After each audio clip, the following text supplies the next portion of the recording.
Well, good evening, Ron. Good evening, Christopher. How are you doing today? Good. Happy Halloween. By And the to you time as you well. folks out there are seeing this, it will in fact be All Hallows Eve. Yep, trick or treating, my friends, trick or treating. And of course, you and I are unable to be here on Halloween. So this is kind of like a virtual reality thing, if you will. We are really not here right now, but we are new to you. So We are speaking into the future. All right. into the future, that's So, right. uh, so yeah, looking forward. I'm looking forward to tonight's show. It's kind of a very special one for me because we're going to be talking quite about something that I've written extensively about and done a lot of research into, which is the legend of Sleepy Hollow, one of my absolute favorite folk tales and bits of Halloween. And so I'm actually looking forward to getting into that tonight. Now, Ron, have you read the original Legend of Sleepy Hollow?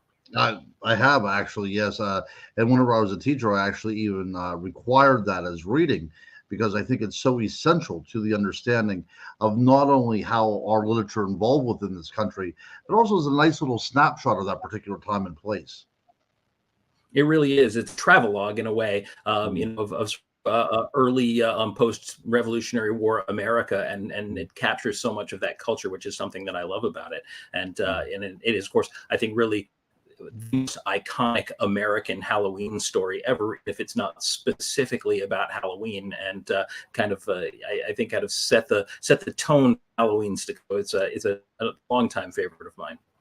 Absolutely. And Now, for you folks out in the audience who have not read it, I imagine on some level everyone is probably familiar with the story of the Legend of Sleep, or at least the basics of it.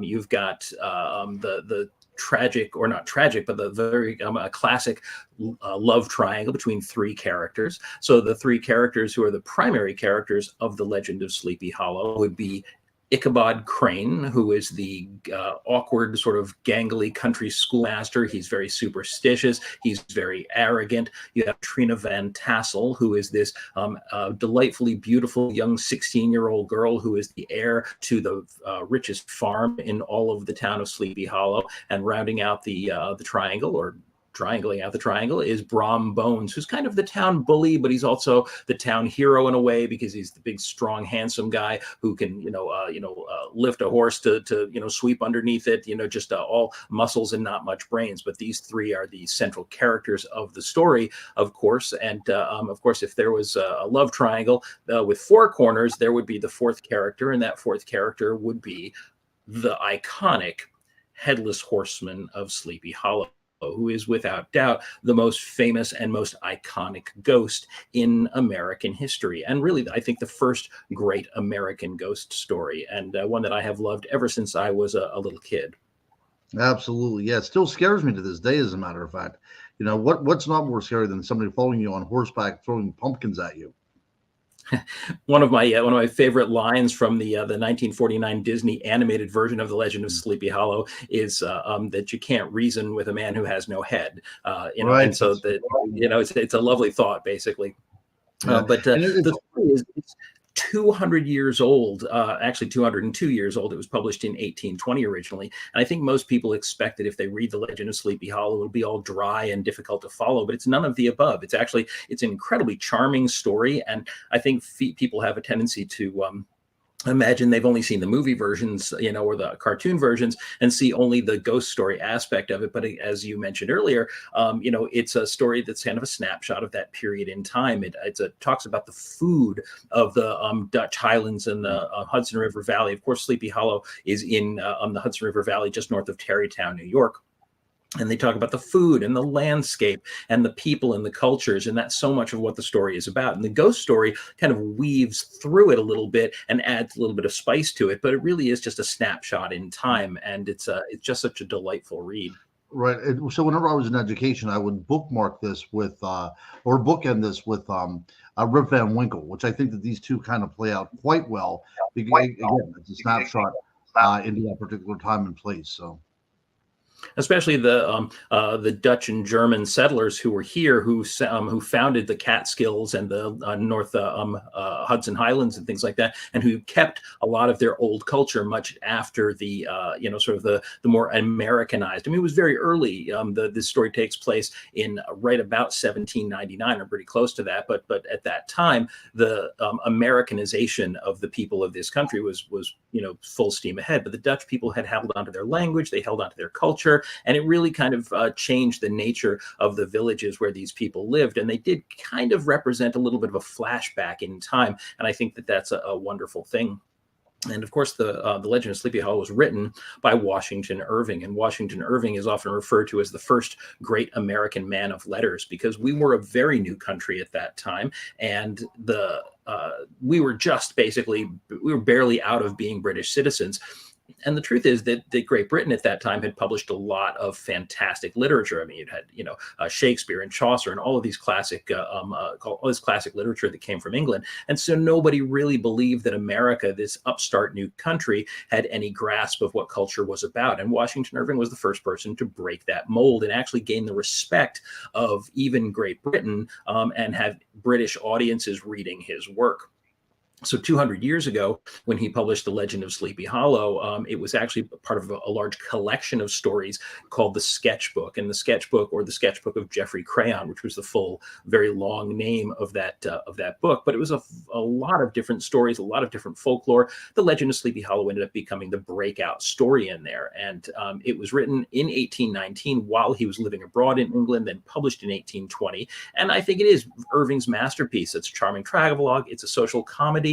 It's a homesick love letter to his life in revolutionary, or post-revolutionary America. And there is just nothing about it that doesn't, it's a cozy story, and it's so much fun to read. And that's why I think it's a perennial favorite that has lasted for 200 years and will continue to go beyond.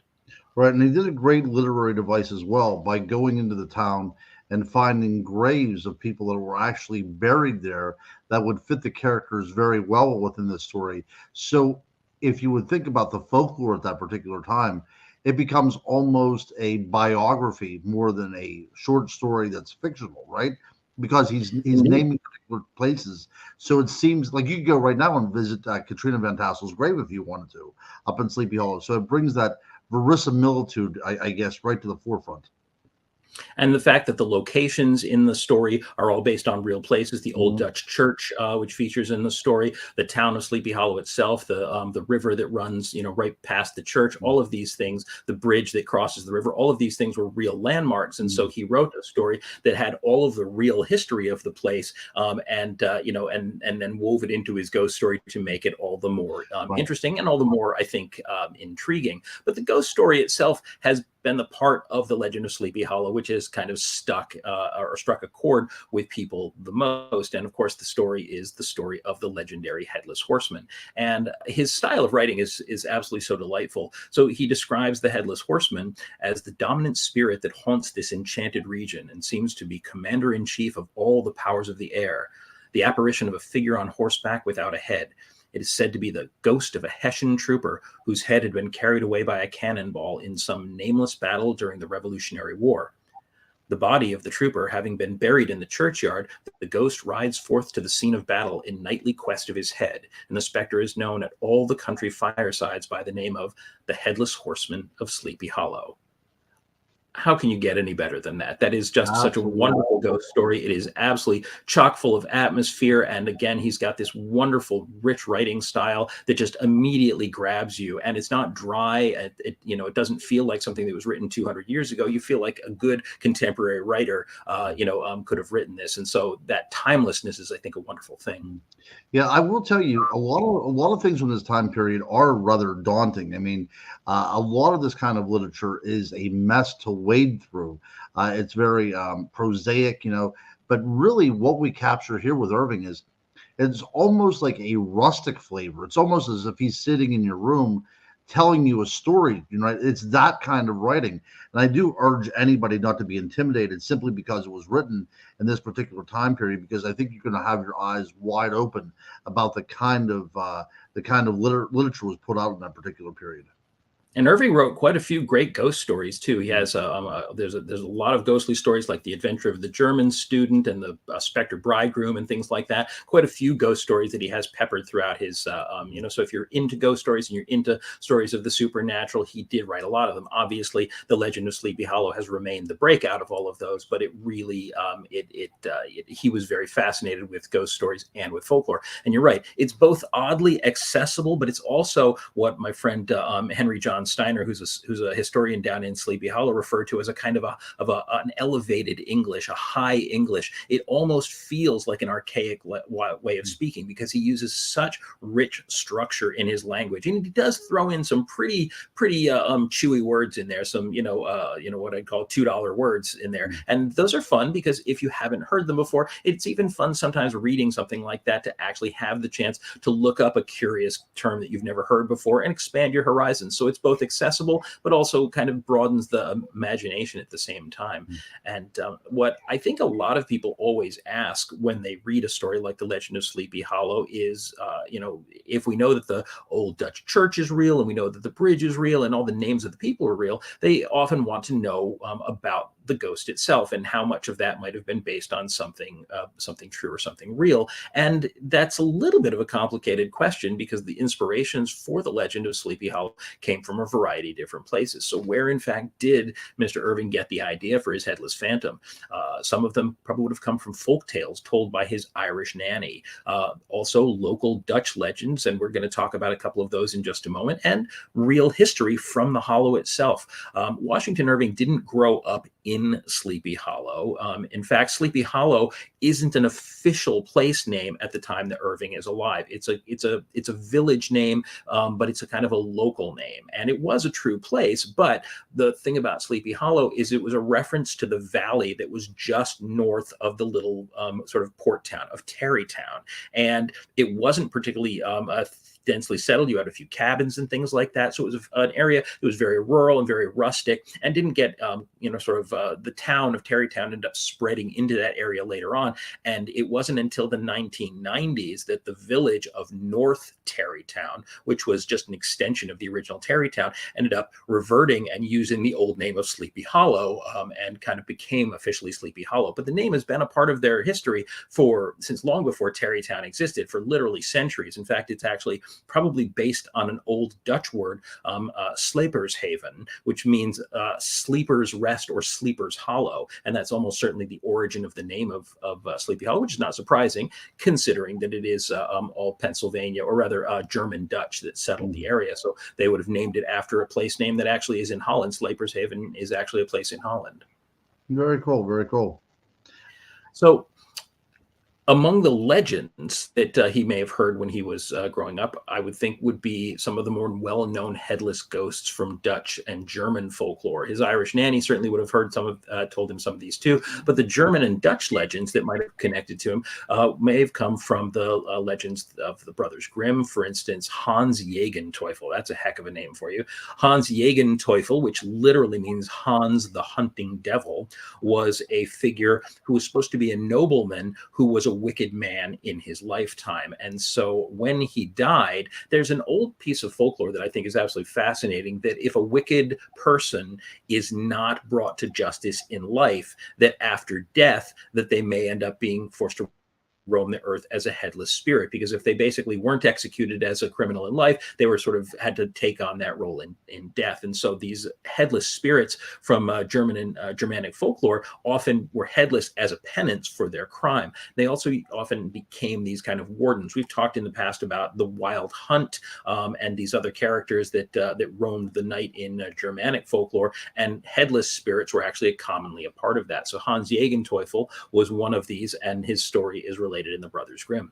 But I think one of the more delightful legends that comes from Irish folklore would be the Coach of Bower. The Coach of Bower meaning literally the death coach, driven by a headless horseman or a headless coach driver. And even, although not shown here, even sometimes the horses themselves drawing the coach are meant to be headless. And so a headless driver, potentially headless horses, and this coach will race through the night and collect the spirits of the dead. And so these were pretty common folk tales that almost any country person would know. And easily something that would have been influential with Irving, because Irving was, among other things, a voracious reader. He loved to read folklore, he loved to read history, and so he probably would have been familiar with some of these. But there is one particular ghost from Germanic folklore that he couldn't have missed, and that was the one that may have given him his initial sort of push to create the Headless Horseman, and that is a Headless Horseman from Germanic folklore called the Dullahan, which literally means the dark rider. I'm sorry, Irish folklore, not Germanic, I apologize. So the Dullahan is a dark spirit. He's one of the dark fae, or the dark she, never a truly human spirit, but he has the figure of a man mounted on a horse carrying his own head.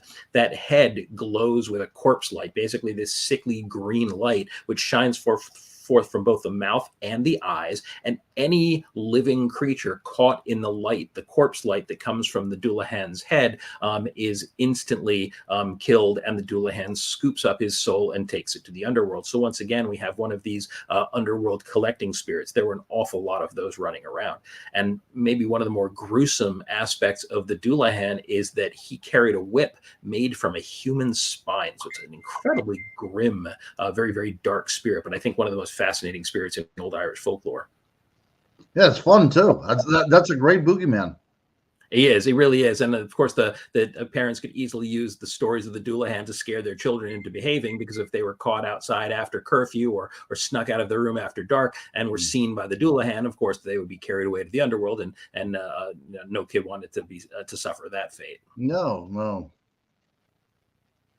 So wait for that job. So was there a real Headless Horseman? This is a good question. It's one that I get asked a lot, because when I do book signings and things connected to my book on Sleepy Hollow Legends, it's one of the things that people ask most often. And the interesting thing about this is that while it's absolutely certain that the folklore of the area contributed the basic ideas of the Headless Horseman in Irving's imagination, and I had actually started to mention this earlier, but it certainly bears a little more details, that Irving didn't grow up in Sleepy Hollow, but in 1798, New York City, where he did grow up, was actually under the grip of the yellow fever, and this was a very, very dangerous illness. It was a pandemic, and it was particularly dangerous to children. So his parents sent him away to the Hudson Highlands, to Tarrytown, where he would stay with family friends, the Paulding family, stay with family friends until the sickness had passed. So he spent a significant amount of his youth in the Hudson River Valley, specifically in Tarrytown, and wandering in the woods north of the town, which was known at that time as Sleepy Hollow. And he talks a lot about that in his writings. So a lot of Washington Irving's writings are actually real experiences from his life. But he would wander there. He would sit down with the old Dutch housewives, and he would listen to them tell their stories. And this is where a lot of this folklore came from. But there is one story that he almost certainly heard. Whether he heard it firsthand or secondhand, I can't say for sure, because in 1798, the very year that Irving traveled to and basically took up residence in Sleepy Hollow, there was a memoir published by one of George Washington's generals who fought alongside him in the American Revolution. So the 1798 memoir was of Major General William Heath. He's one of the most notable generals of Washington's army in the American Revolution. And Heath wrote this extensive memoir about his activities during the war, and a great deal of information about the first-hand experiences in the Revolutionary War dominate this text. However, Heath, sorry, I'm jumping forward on slides here, and I want to make sure we've got all the information here. Heath wrote specifically a great deal about the Battle of White Plains, which took place on October 28th of 1776. Now, this was an assault by British forces coming north from New York City, and they had managed to thoroughly rout the American forces and drove General Washington and his men out of White Plains into the hills north of it. And this was a pretty significant defeat for the American army. We were not, meaning we, the Americans, we were not doing well against the British at that time. The British had superior forces, they had superior training, and they were thoroughly kicking our behinds. And at that point, they also brought in secondary forces that they hired from other countries who had forces to let. So they had bolstered their army and basically made themselves a force to be reckoned with. So on October 28th, the Battle of White Plains took place, and that's just a little distance from Sleepy Hollow in New York, about seven or 8 miles from Sleepy Hollow. And thoroughly routed the American troops who pushed back into the hills north of White Plains. And there, they basically hunkered down until they could escape, because they knew at this point there was no chance of winning the battle. They only wanted to escape. But they couldn't simply turn tail and run, because they'd open their backs to the British, who would pursue them and mow them down. So this had to be a strategic process. On the 31st of October, on Halloween, the British planned to attack the Americans. They knew that the Americans were hunkered down in an area called North Castle, which is just north of White Plains. And they figured that they had them at a disadvantage. They had them when they were sort of disheveled, and they were going to do one final assault and hopefully wipe out the Americans. But that night, October 31st, Halloween night, was a dreadfully stormy night, and the rain was torrential, and they decided they just simply couldn't go forward. They couldn't press the attack.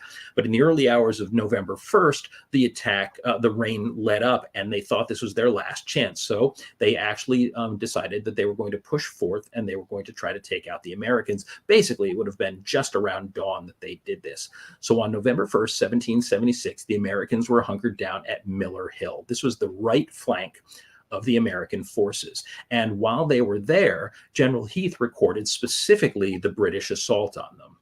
And a really interesting piece of information. So he talks a lot about just military movements, a lot of fairly boring stuff. But one particular line is really fascinating. It says, a shot from the American cannon at this place took off the head of a Hessian artilleryman. They also left one of the artillery horses dead on the field, and what other losses they sustained that day was not known.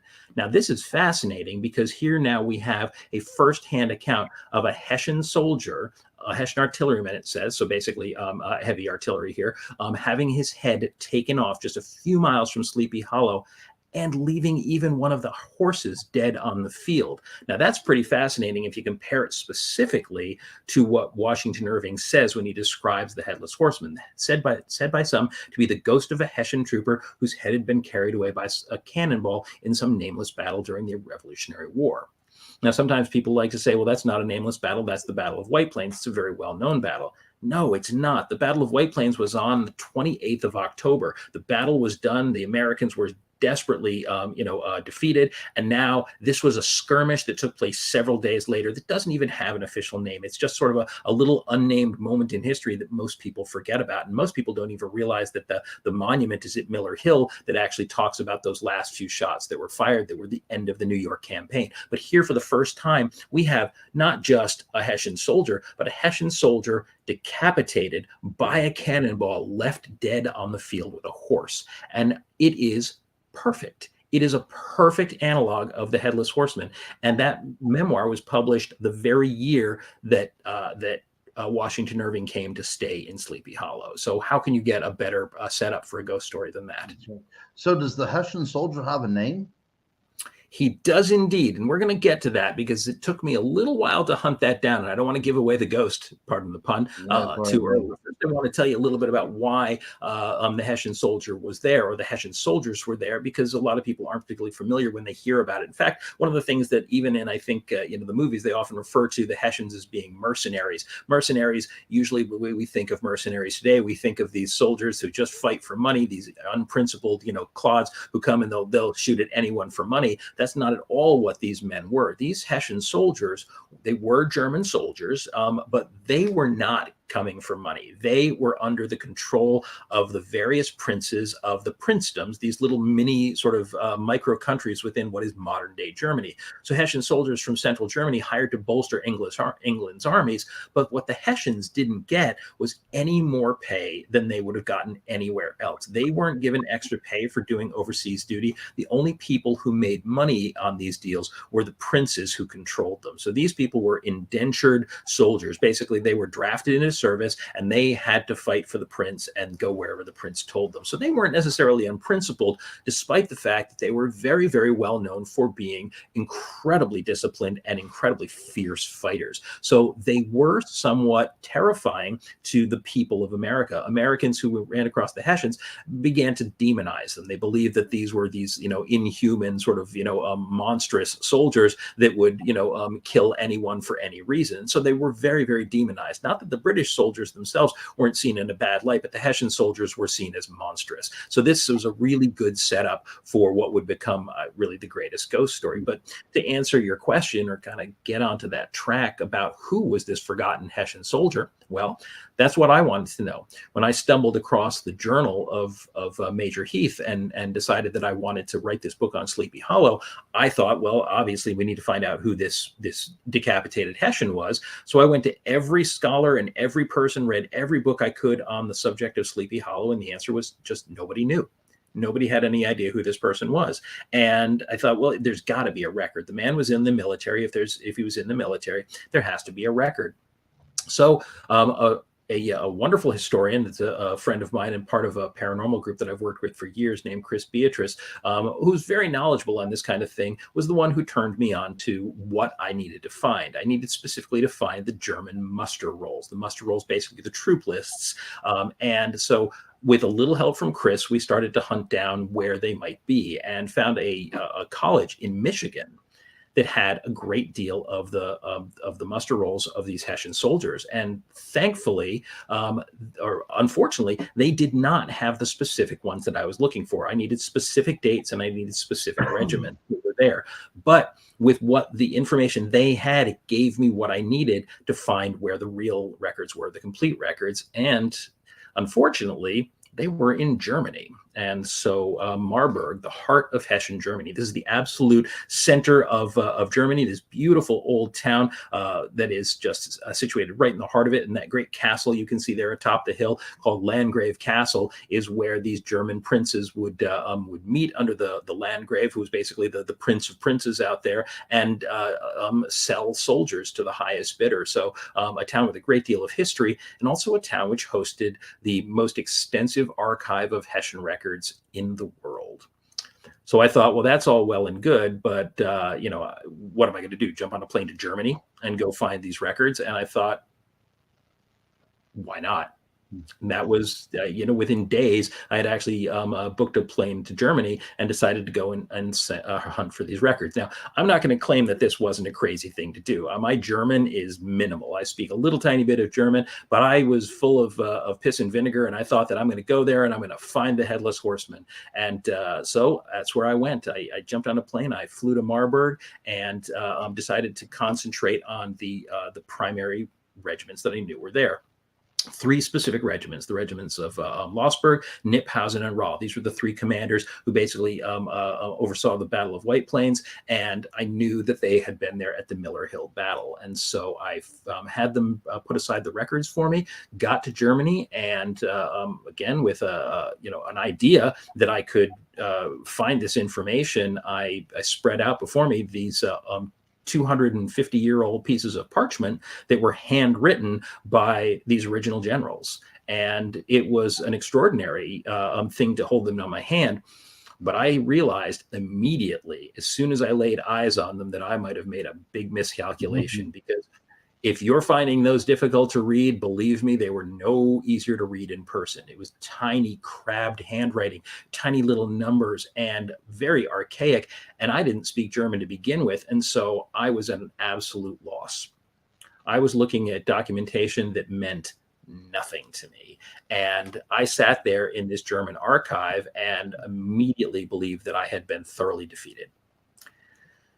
But I couldn't just go home empty-handed, and so I approached the archivist. And I have to point out, this is a little bit of a funny story, is that I have some high school German, so I have a tiny smattering of German. But like a lot of Americans, I went there assuming if people are going to speak English. And especially in a college town like Marburg, in an archive where these are all educated people, I assumed that most of these people would have at least a basic command of English. And boy, was I wrong.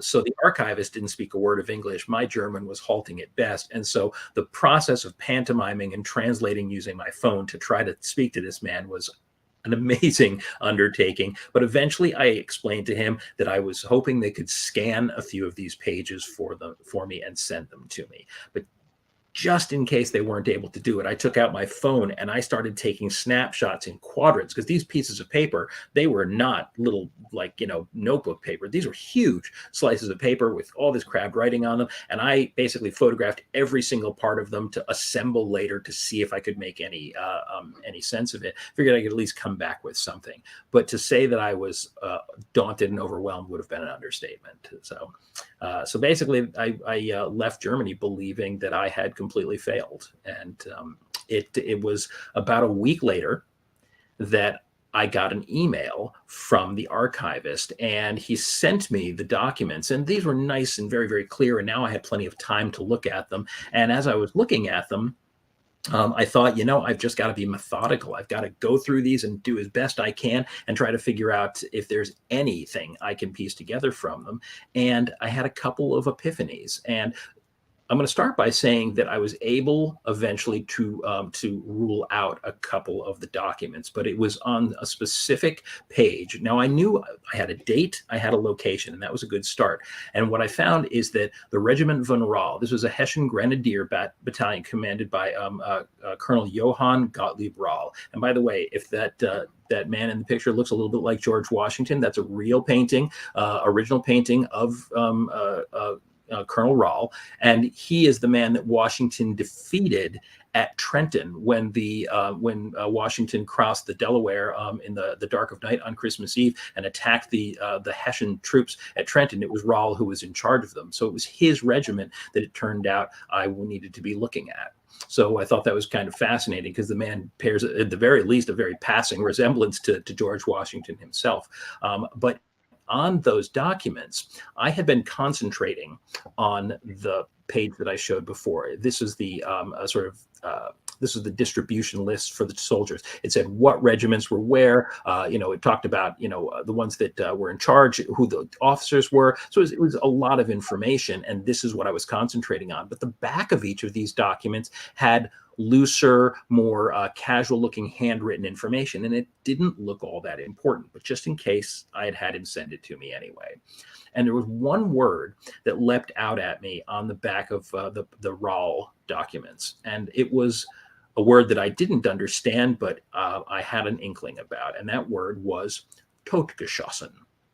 Now, I had an inkling about it, and I also had a friend who spoke fluent German, and with his help, I quickly learned that totgeschossen meant shot dead.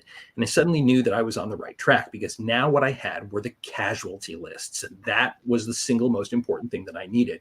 So with a lot of squinting and peering, I finally noticed there were two pieces of information on the back of that page, which were of huge value to me. And if you look carefully here on the right-hand side of the page, you can see the two highlighted entries. The very last word looks like it says withplane, Withplaine,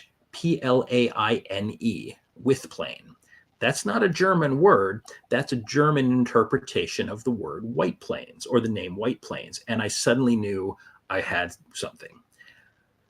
So it turned out that these were the two men who were killed on November 1st in White Plains. And it was almost a eureka moment, but it was also maybe the moment that I dreaded the most, because there wasn't one person killed. There were two people killed. And how on earth was I going to figure out which of the two was the decapitated Hessian? And I thought, if I come back having gotten this close and can't solve the problem, I would have failed completely. And so I was distraught. I was absolutely distraught. I thought there was no way for me to be able to solve this problem. However, I couldn't give up that way. And so I looked and I did what I could. I read whatever I could, and I couldn't figure out the rank of one of them. There was up at the top of the list there, which I had up a moment ago, bring that back up, a fellow from Melsungen, and I couldn't figure out what his rank was. And so I kind of gave up on him. But the one below, a fellow named Wilhelm Gossman, his rank wasn't obvious to me, but there was one really curious looking word right at the beginning of the entry. And the word was TAMB, T-A-M-B. And to me, TAMB sounded like it meant something. It sounded like it was familiar to me. And I thought, what could that possibly mean? It sounds like TAMB, like a tambourine. And I suddenly realized that I did know what this guy was. And so Wilhelm Gossman was a tambour, or a drummer. And this, of course, very important military function. Drummers would be with battalions, and they would use the drums to set marching paces. They would use it to communicate information between battalions and everything. So the drummers were very important, but they were non-combatant soldiers. They were usually teenagers. They were kids, and they would never be mistaken for a combat soldier. And so that made him seem like a very unlikely Headless Horseman. But the other one, there was something different about the other one. So I couldn't figure out his rank, but I was able to see what company he was with. And so Heinrich Range was a part of the Lieb company, and that made him a grenadier. A grenadier, by the way, is a grenade thrower. These guys would keep a satchel at their side with clay grenades. These are like the old bombs in Warner Brother cartoons. It was a little round clay grenade with a fuse on it. You lit the fuse. It was a short fuse. You flung it into your enemies, and it would explode and take out a few enemies. But these were heavy, and they would carry a lot of them. So the grenadiers, especially Lieb Company, which is an elite force, these were big, bulky, powerful fighters, and these guys were they were the absolute best of what they did. So I thought, this sounds like a very, very likely choice. So I thought, so now how do I kind of, what's my final game on this? How do I figure out that for sure this is? Well, it was fairly obvious, and it was what General Heath had said right in his very, very, right in the documentation himself. He basically gave me the answer. So Heath said, a shot from the American cannon at this place took off the head of a Hessian artilleryman. And they also left one of the artillery horses dead. And I thought, there's no soldier who doesn't take a certain amount of pride in what they do. And General Heath would have been no different than that. These men respected, they respected power, they respected force, and they respected certainly a soldier who was an excellent soldier. What they wouldn't be particularly respectful of is the idea of a teenage kid playing a drum. Those would have been essentially a non-entity to them. So for him to refer to this character as an artilleryman, he was obviously not referring to the drummer, and he would have known the difference because the uniforms alone would have been incredibly distinctive. Now, I'm not saying that a blood-covered soldier laying on the battlefield would be easy to identify, but the drummers had an entirely different livery. They had chevrons all up and down their arms, and they would have been incredibly easy to identify. So a small, slim kid carrying a drum, or an enormous, bulky combat soldier carrying a bayonet and a satchel full of grenades, there was no question the only person that it could have been was Heinrich Range. And Heinrich Range died on November 1st, 1776, which of course is All Hallows Day. And that, to me, is astounding, because you now have, of course, we all know All Hallows Eve, like Christmas Eve, is actually not the holiday itself. It's the night before. All Hallows Eve or Halloween, even though we're used to celebrating at that time, it's still meant to be the eve of the time. And so at midnight on All Hallows Eve, you go into this liminal time when the worlds are supposed to, so the difference between the world of the living and the dead gets blurred, and the dead can supposedly cross back and forth from the land of the living. And this is the time when, in old belief, especially, Celtic and old belief, that these spirits would be able to pass into the underworld. So the idea that this man died on All Hallows Day, to me, made him a perfect subject. He became literally the Headless Horseman simply by virtue of being killed at the wrong place at the wrong time of year, and maybe his spirit never was able to cross over into the underworld or slipped right on back. It's hard to say, but I think that that the Headless Horseman being technically born on Halloween, you can't make that stuff up. That is, you can't get any better than that. Yes, good detective work there, Mr. Sherlock. I have to tell you, it was I was incredibly proud of myself. That was the most detective work I've ever done, but I definitely felt a little like Sherlock that day. Absolutely, yes, that's very fascinating. So here now we have an actual Hessian soldier truly decapitated by a cannonball, left on the field dead beside a horse on All Hallows Day.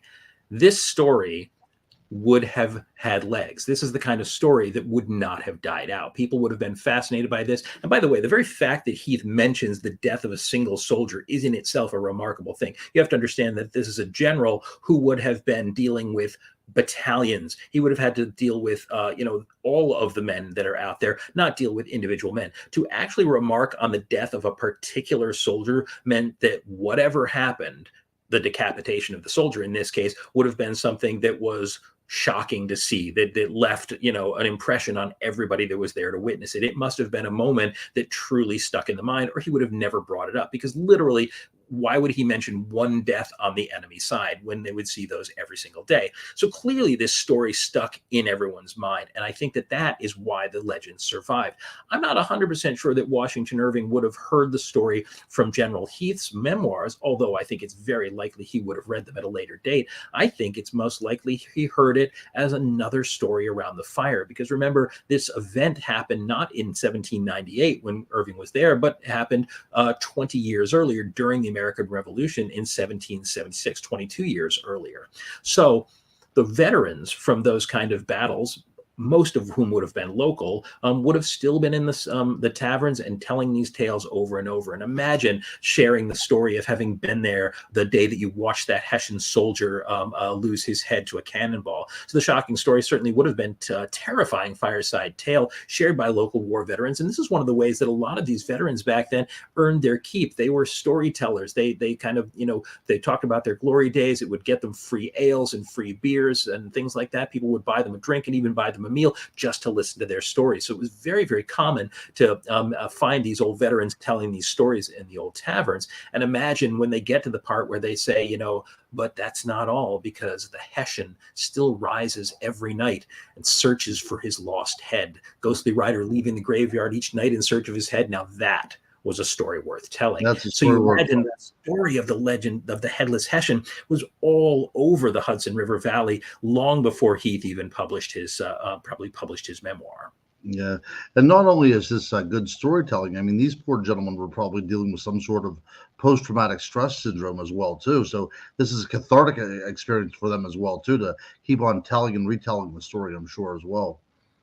I would certainly imagine so. So now we have what we would call the birth of the Headless Horseman, born on All Hallows Eve, and now having become one of the most famous, and according to Washington Irving, the commander in chief of all the ghosts of the Hudson River Valley. So he certainly took on a position of great significance. And to this day, if you're not already aware of this, of course, Sleepy Hollow is a very real place. But one of the stories that's always struck me as a little interesting, and one of the reasons that people sometimes argue against this particular Hessian being the correct soldier, is they point out that in Irving's recollection, the body of the trooper having been buried in the churchyard, the ghost rides forth each night to the scene of battle. But this is the churchyard at Sleepy Hollow. And as I mentioned early on, Sleepy Hollow and White Plains are not the same place. It's about 6, almost 7 miles from the battlefield. So why on earth would they have taken an enemy combatant and taken him 7 miles away and buried him in a churchyard over there? And that's an interesting story, which I think I have at least a very plausible answer for. And it's a two-parter. The first is, why would they take him that far to bury him? But it really wasn't very far at all. On a horse, you could make it from White Plains or North Castle to Sleepy Hollow in about 45 minutes. If you had a horse drawing a cart behind it with the bodies of the dead on it, you could do it in less than 2 hours. And Sleepy Hollow, the church at Sleepy Hollow, known as the Old Dutch Church, which does still stand to this day, is one of the oldest churches in the country. It was built in the mid 1600s and it already had a churchyard there. White Plains was a much smaller town, may have not had a well-established church, but more than anything else, White Plains was also completely overrun by the British. So it would have been the American soldiers who would have had to take this body home, or not even necessarily the American soldiers, but rather the American locals. And this is an interesting thing, because a Hessian soldier, unlike the British soldiers who they called them redcoats for a reason. They called them the lobsters, because they had these vibrant red coats that were unmistakable. But the Hessians didn't. The Hessians wore blue jackets. They usually had a white sort of bandolier on them. They had red lapels and red cuffs. exactly like what the Americans were wearing. Now, this would be the American militia, who often wore whatever they had at hand, but the official conscripted soldiers in the American army wore a uniform that was so similar to the Hessian uniform that under ordinary circumstances, it'd be very, very easy to mix them up, especially when you're dealing with a headless body, because the Hessians wore these mitre caps, these giant conical caps that would have been very difficult to mistake for American. But without a head covered in blood and gore, this body would have looked much like the American soldiers that they would have come out and found. And once the soldiers, the American forces, finally retreated, what would happen is that when the battle was finally over, locals came out, they collected the bodies of the dead, and they took them to the churchyard. And so I believe it's entirely possible that they may have taken the body of the Hessian with them, and not until later realized that this was the body of an enemy combatant, and still decided to bury him just out of respect for the dead, or even maybe not until after the fact. But I think that he was buried in the churchyard, despite the fact that that would have been a very unusual thing, specifically because he was mistaken for an American soldier. I think that that's probably the most likely explanation, given the uniforms that they would have worn. That's exceedingly interesting. And now I kind of want to go up there with a spirit box and start doing some sort of EVPs up there and see what we can find out. Well, I can take you to Miller Hill at some point, where that is considered to be the last shots of the American campaign, or the New York campaign, were fired. And I have a rough idea of where Heinrich would have fallen, even just based on the landscape of the area, and knowing that the German and British troops were actually just across the way from them at a place called Travis Hill. And from Travis Hill, where the Germans would have set up their cannons, their artillerymen would have come up the hill towards Miller Hill. So you can even get a pretty good sense of where the readouts were and where they would have found. So you have a pretty good idea of where the man would have fallen. But we'll ask our listeners if they would like to see that, because that's something that I'd like to work out with you. Possibly in the spring, we could do a special Monday Night Monsters when we go up there, and we'll use your proficiency in German and try to call out to the spirits of the afterlife to see if they'll give us any kind of clues about what might be going on. I think that'd be an amazing thing. I don't think anybody's ever done it before. I'm pretty sure they haven't. I have to say that when I was trying to hunt down the battlefield where this happened, and I learned about the battlefield before I ever discovered Heinrich's identity. But when I learned about the battlefield, I was surprised that almost nobody knew where it was, because people really hadn't paid attention to this secondary skirmish. This skirmish was so secondary to the Battle of White Plains, which had taken place 3 days earlier, that people just don't think about it. Now, if you go to Miller Hill to this day, as I say, there's a park there, and there's a sign up that indicates the presence of the park, but it's hardly visited. It is it's just literally a little park with a little sign and a little wooden fence. There's a down in the rocks that are down behind there by the woods, which is actually how you would head toward Travis Hill, where the British and the American forces would have been. But if you look back there, what you're going to see is a map that shows the lines of the battle, and a plaque that actually talks about the battle. But it's virtually forgotten. It's and the many times I've visited there, I've never seen another soul there. It's not common with tourists, I think, and so I think it's a largely forgotten battlefield. So certainly rife for new investigation. Well, I'm looking forward to it. I think that we should set this in stone. I would love to look at this on video as a viewer, but I'd also like to participate this as well too. So this is something we have to have happen. Now, interesting thing about the old churchyard at Sleepy Hollow is that, despite the fact that legend tells us that the Headless Horseman is buried there, and by tradition, the locals, all agree that this is true, he does not have a gravestone, and he never has. Partially, this is because the story itself is still technically a legend, and there was never an identified actual Hessian soldier. And part of it is because, again, there was never any name for it. But I, to this day, very much hope, and I will continue to campaign. I've laid the groundwork for this. I'd like to see that the Hessian does finally get a grave at last. We now have the name of this Hessian soldier who died essentially forgotten, decapitated there just a few miles from Sleepy Hollow. And I think, and dying on All Hallows Eve to boot. So I think that it is about time for them to give him a gravestone, and I will be continuing to campaign for that, and hopefully finally get a gravestone for him. And I think, interestingly enough, some people might say, well, that's silly, you know, he's a fictional character or something like that. And you know what? You can make a fair argument for that point. He's a fictional or folkloric character. But that doesn't make it unprecedented. In fact, about 2 years ago, the Old Dutch Church did something which I never imagined would happen, is they put up a gravestone for another character from Sleepy Hollow's folklore called Hulda. Hulda was a supposed witch. And the story of Hulda is that she was this woman from Bohemia, which is essentially, you know, in the like a Croatia area, and that she came to America around the time of the Revolution. She was odd. She kind of dressed in a manly fashion. She hunted. So she was a very strange character and kind of off-putting to the locals, but she would trade with the natives and she would trade with the locals, bring them ointments and things like that. And people began to whisper she was a witch. And just like so many characters like that, they would use her services when they felt they needed them, but when they didn't need her services, they would treat her poorly. So she was ostracized and regarded as a witch. But Sleepy Hollow itself was in kind of the no man's land. It was in an area between where the American position was and the British position was. And so they got raided by both pretty frequently. But the British, on one particular evening, staged a raid on Sleepy Hollow. They would take cattle, they would take provisions and everything. And the people of Sleepy Hollow had had enough, and they gathered together with their rifles behind an embankment and started firing back. And who should show up with her rifle in hand but Hulda,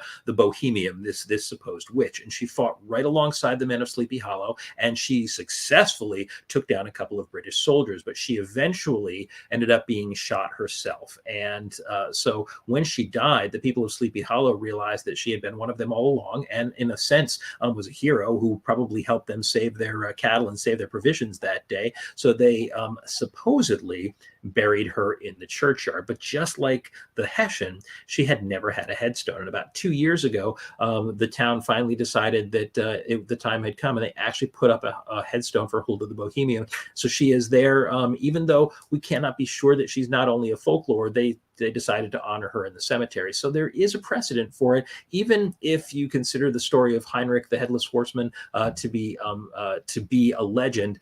We know Heinrich himself is a real person. I feel like he deserves to be remembered. And so I am absolutely holding out hope that we will get a headstone for the Hessian. Absolutely. May he rest in peace. Well, you know, I think we know that he hasn't, and maybe until he gets his head back, he probably won't. You know, it's very funny.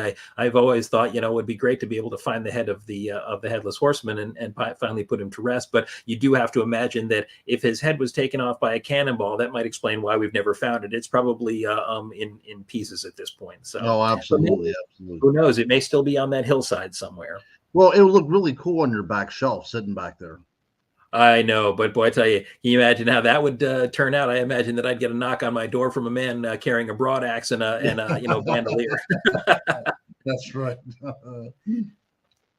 So, folks, it's just a few minutes before the turn of the hour here, and so I wanted to say that this has been a great, fun show. But I wanted, before we go, I want to talk a little bit about, if you are a fan of The Legend of Sleepy Hollow, and if you're looking for some awesome Halloween viewing, there's, of course, some incredible classic versions of the story. The one that turned me on to the story of Sleepy Hollow back when I was 7 or 8 years old, of course, was the 1949 Disney version, which is very, very faithful to Washington Irving's original story. This is delightful. It's about a 30 or 40-minute cartoon, so it's not terribly long. It has original songs sung by Bing Crosby, who does all the narration, and it is probably the most delightful and perfect version of Sleepy Hollow ever committed to film. And I have to tell you, while it's very cute and very sweet for most of it, when you get to that final climactic chase with the Headless Horseman, I got to tell you, as a 9-year-old kid, I thought it was absolutely terrifying. I thought it was one of the coolest and scariest things I'd ever seen. And I've probably, it created my fascination with the Headless Horseman, which extends to this day. Yeah, absolutely. I remember too. Yeah. Now, are you going to show more? Or are you going to show? Because I don't want to steal your thunder. Well, if you want to say anything about, I don't know if you've seen that one. Again, that's, such a classic for me. And I think that it really is probably the finest version. But I have a couple of others I want to recommend. Definitely. Go ahead. Yeah. So of course, if you're looking for something a little bit more hardcore, leans a little bit more into horror. I think in the past, on a couple of our episodes, we've talked about Hammer Films. Hammer Films was a British studio back in the 1960s and 1970s that made some very garish and very bloody horror movies. And in 1999, very, very famous director Tim Burton decided to kind of resurrect the Hammer style and do The Legend of Sleepy Hollow as sort of as seen as a Hammer film. And so he created Sleepy Hollow, starring Johnny Depp and Christina Ricci, and of course a great collection of British character actors, and sort of recreated the Hammer style for this very, very bloody and but also incredibly fun adaptation of The Legend of Sleepy Hollow. Now, if you're a purist, and I can be sometimes, you'll certainly realize in watching this that this movie, while absolutely great fun, bears no resemblance to Washington Irving's story. It is, it takes the story and it runs wild with it, with witches' curses and undead murders and all these kind of things. But it is great fun and probably one of the best modern Halloween films ever made, because it just oozes with Halloween atmosphere. So this has got to be one that you're familiar with, Ron. Yeah, that's the one I was going to talk about. It's one of my favorites. It even has a little bit of steampunk thrown in there. It's very disorienting at times, but always beautiful to look at. It really is. I mean, it's a visual triumph, and the storytelling in it is some of Tim Burton's best that he's ever done. Again, it has an amazing cast with people like Michael Gambon, Miranda Richardson, Ian Griffiths, and all these different wonderful actors, in addition, of course, to Johnny Depp in one of his most absolutely brilliant performances of his career. So one that I very, very highly recommend. And Christopher Walken, who doesn't say a word, but is still Christopher Walken, and a very strange turn as the Headless Horseman himself. Sorry to give that one away, but he's actually uncredited, in the film. But he actually he plays the Headless Horseman in flashbacks and that. So that one's a great fun film. But if you're not a fan of gore, you may want to give it a miss, because it does have some pretty bloody sequences in it. But it's a wonderful. And I would say, last but not least, a trio of fun binges. If you're looking for a really good binge for Halloween night, you may want to consider the Fox television series, which began in 2013 and ran for 4 seasons, called Sleepy Hollow. Now, this show was absolutely wonderful. It is delightful, especially the first 2 seasons, which actually focus specifically on the Headless Horseman. And this is one of the most bonkers adaptations of Sleepy Hollow anyone has ever made, because this story is about Ichabod Crane. Now is no longer this awkward country schoolmaster. He is a British spy. He's a British spy who comes to America and ends up turning coat on the British and ends up working for the Americans, and ends up encountering a Hessian soldier on the battlefield in 1780 and decapitating the Hessian, but being slashed himself in the process. The two both die. Their blood mingles, and then 200 years later, in modern day Sleepy Hollow, both of them wake up again, and it becomes this kind of bizarre X-Files like show with monsters every week and different plots and conspiracies and everything. And it's bonkers, but it's beautifully done. It's amazingly acted. The main character, of course, Tom Meissen, who plays Ichabod Crane, is wildly charming and such a fun breakout role. And it's such good fun. So if you never watch another episode, at least get the 2 first seasons in, and they tell one complete wonderful story full of witchcraft and monsters and conspiracies and the supernatural. And it's probably one of the most fun things that you're ever likely to watch. Have you seen it? Oh yes, I have. Yeah, I watched the first season, I gotta go back and look at the second season then. Yeah, the 3rd and the 4th seasons stumble a little bit. They change the direction of the show a little bit. They're still great fun to watch, but if you can only watch the first 2 seasons, it is so very, very worth it. So something that it's very well acted. It's kind of like the X-Files. Even whenever things are a little bit tongue in cheek, they're still on their game.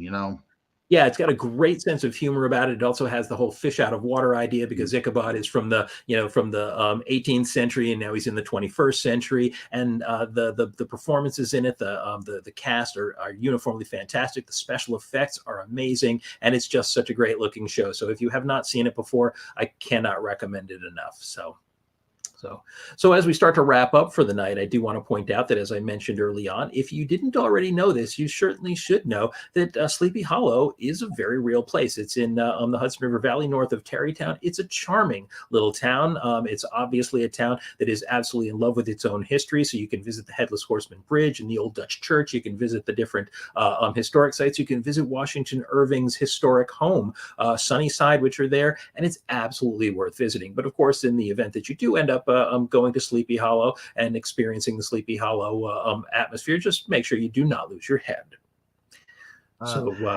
Christopher, this was a fantastic travel log that you delivered with us tonight. Jumping from the Hudson Valley over to Germany and all of your adventures, but it was great listening to all this stuff. It was awesome. Well, guys, we were happy we were able to bring this to you again. We are recording this a few days before Halloween, but you'll be watching this, one hopes, on Halloween. And so from Monday Night Monsters, we want to wish you a very, very happy and, of course, safe Halloween. You, and if you happen to have any little ones in there as well. But we will see you again in a week on the next episode of Monday Night Monsters. And so for tonight, we just want to bid you adieu and have a wonderful All Hallows Eve.